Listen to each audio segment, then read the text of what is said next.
Selamat siang, kita bertemu lagi untuk mengaplikasikan software statistik yaitu SPSS untuk melakukan pengujian hipotesa. Yang pada kesempatan hari ini kita akan mengaplikasikan uji hipotesa untuk sampel berpasangan dengan data rasio dengan menggunakan uji t-test.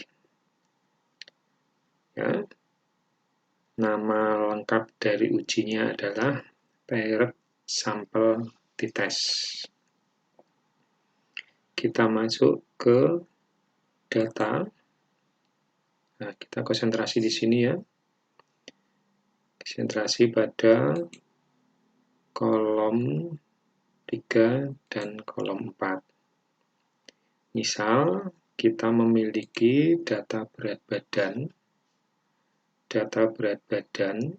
ya, pre dan data berat badan post. Ya. Nah, misalkan intervensi yang kita berikan itu adalah puasa. Nah, di sini berat badan pre ini adalah berat badan yang dimiliki oleh subjek ya atau orang sebelum melakukan puasa.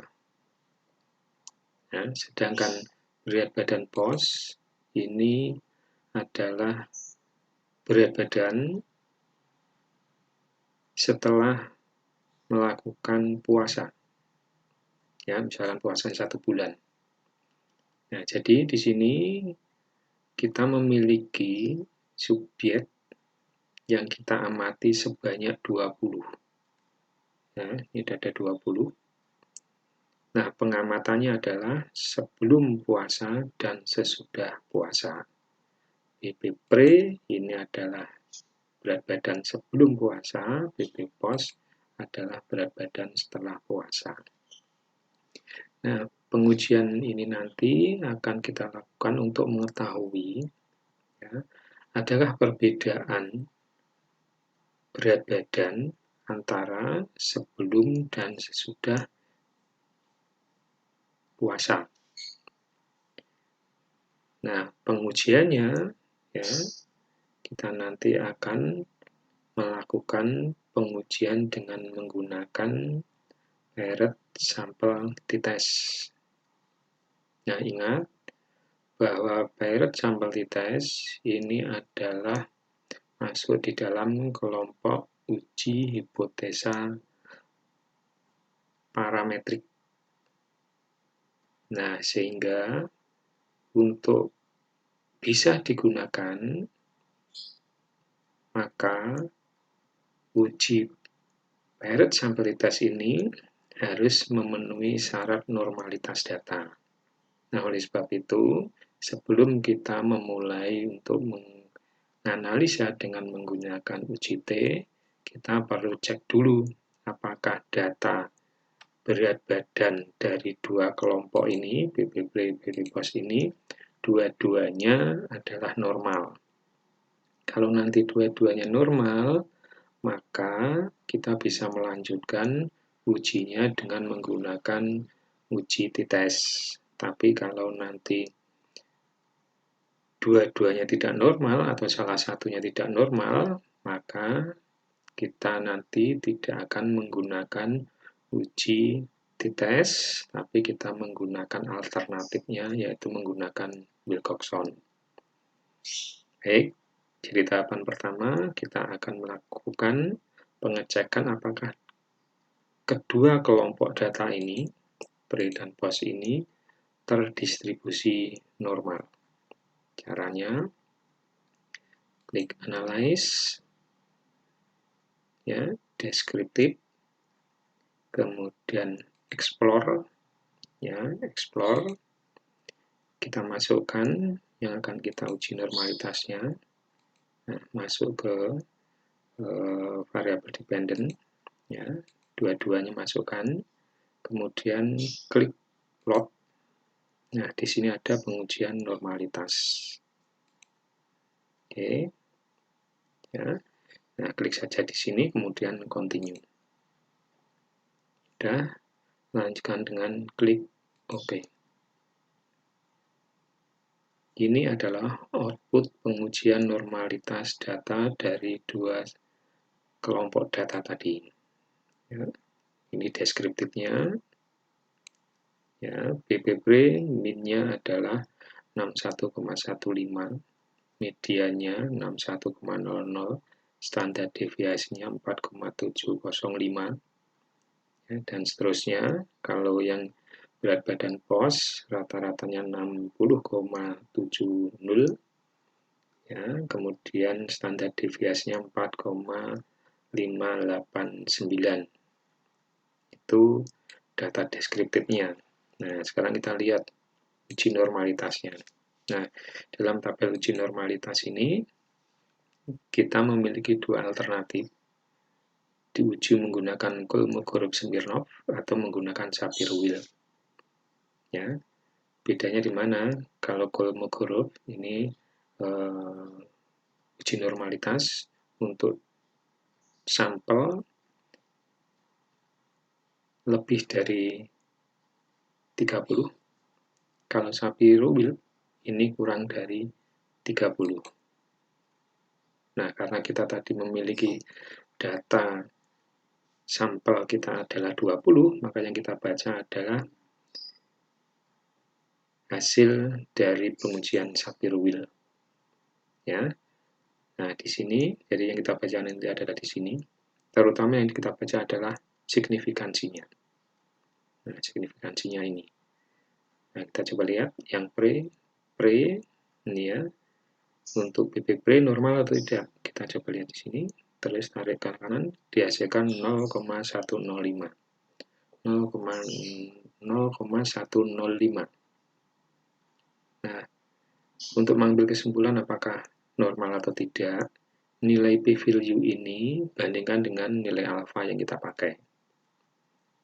Ya, kalau nilai alfanya nanti kita pakai adalah tadi ya 0,05, ini berarti BPP ini p-value-nya lebih besar dibandingkan 0,05.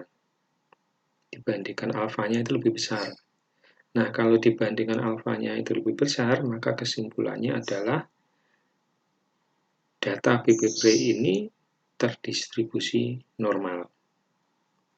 Ya, demikian juga dengan BP pos ini, p-value-nya adalah 0,082, artinya ini lebih besar dari 0,05, maka kesimpulannya ya, data dari BP pos ini adalah terdistribusi normal.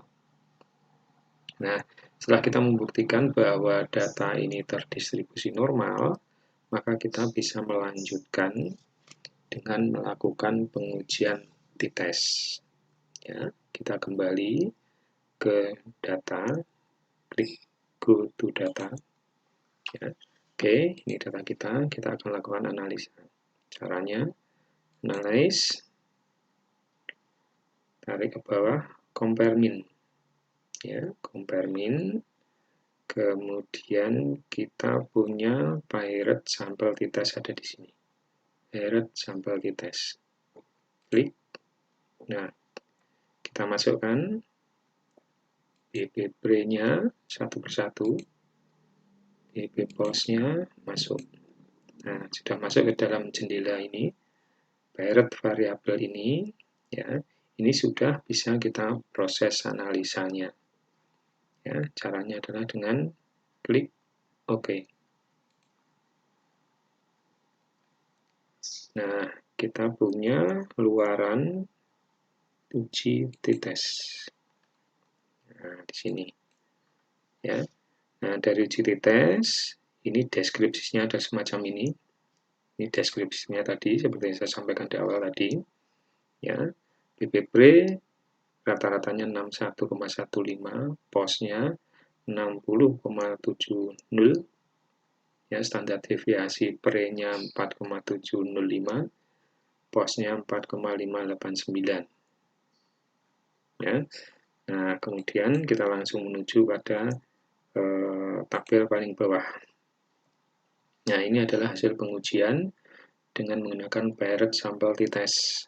Ya, ini berisi, ini kalau dibandingkan, ya, perbandingan min-nya adalah 0,450, ya, kemudian standar deviasinya adalah 0,605. Nah, yang kita lihat adalah ini, ya, yang paling akhir, ya, kolom paling akhir berisi sigtutile. Inilah nilai p-value-nya. Ya, nilai p-value-nya. Berapa p-value-nya?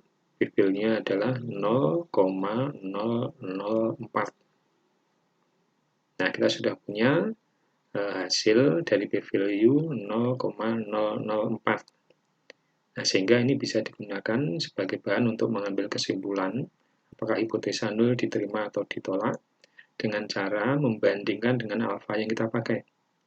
Nah, alfa yang kita pakai adalah 0,05. Nah, sehingga artinya bahwa p-value ini dari hasil pengujian Paired Sample T-Test ini, ya, ini lebih kecil daripada alfa yang kita pakai. Nah, kalau p-value-nya lebih kecil dari alfa yang kita pakai, kesimpulannya adalah hipotesa nul ditolak. Nah, setelah kita mendapatkan hipotesa nul ditolak, kita tinggal melihat pernyataan dari hipotesa satunya. Ya. Nah, demikian cara mengaplikasikan SPSS untuk pengujian hipotesa dengan menggunakan uji Paired Sample T-Test. Demikian, mudah-mudahan ada manfaatnya dan silakan belajar dan dicoba dengan menggunakan data simulasi.